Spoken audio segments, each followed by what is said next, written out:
నమస్కారం. నేటి వార్తలతో మీ ముందుకు వచ్చింది మీ న్యూస్ 9 టీవీ తెలుగు. భాగ్యనగరంలో తూటాల గర్జన, సామాన్యుడికి రక్షణ ఎక్కడ? ఇది సంచలన వార్తల సమూహారం. భాగ్యనగరం నడిబొడ్డున తుపాకీ గర్జించింది. నగరవాసులు నిద్రలేవక ముందే రక్తపు మడుగులో ఒక సామాన్యుడు విలవిలలాడాడు. హైదరాబాద్ లోని అత్యంత రద్దీగా ఉండే కోటి ప్రాంతం, అది స్టేట్ బ్యాంక్ ఆఫ్ ఇండియా ప్రధాన కార్యాలయం ముందే ఈ దారుణం జరగడం ఇప్పుడు యావత్ రాష్ట్రాన్ని ఉలిక్కి పడేలా చేస్తుంది. అసలు మనం ఎటు పోతున్నాం?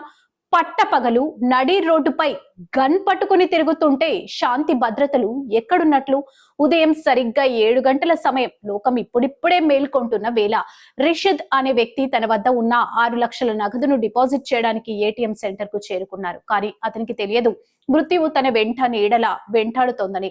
దుండగులు పక్క ప్లాన్ తో అతడిని వెంబడించారు. ఎదురు తిరిగే లోపే నిమిషాల వ్యవధిలో తూటాలు గాల్లోకి పెళ్ళాయి. ఒక్క బుల్లెట్ రిషద్ కాలిలోకి దూసుకెళ్లింది.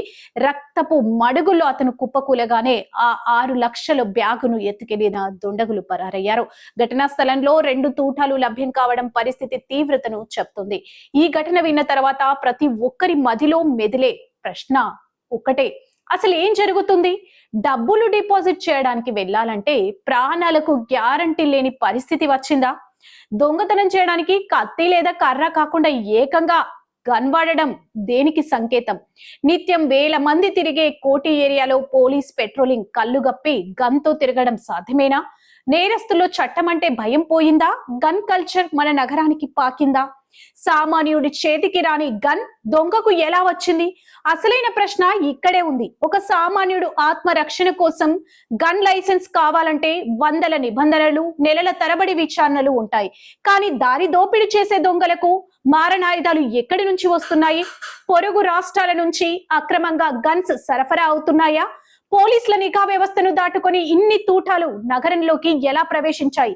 స్మార్ట్ సిటీ, సేఫ్ సిటీ అని చెప్పుకుంటున్న తరుణంలో సామాన్యుడి గుండెల్లో బుల్లెట్ దిగుతుంటే ప్రభుత్వం సమాధానం చెప్పాల్సిన అవసరం ఉంది. అరికట్టడం ఎలా? మన బాధ్యత ఏంటి? ఇలాంటి ఘటనలు పునరావృతం కాకుండా ఉండాలంటే కేవలం సీసీటీవీ ఫుటేజ్ చూసి నిందితులను పట్టుకోవడం మాత్రమే సరిపోదు. మూలల మీద దెబ్బ కొట్టాలి. నగర సరిహద్దులో తనిఖీలు ముమ్మరం చేయాలి. ఏటీఎంలు మరియు నగదు డిపాజిట్ కేంద్రాల వద్ద సాయుధ గార్డుల సంఖ్యను పెంచాలి.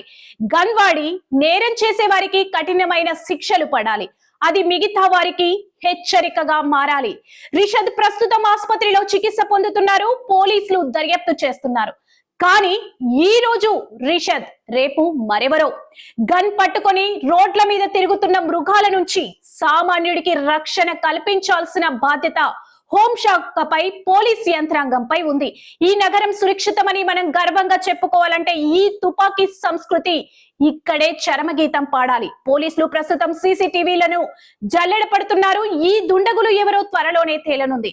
నిరంతరం అప్రమత్తంగా ఉండండి. నిరంతరం అప్డేట్స్ కోసం చూస్తూనే ఉండండి మన news channel news 9 TV Telugu. జై హింద్.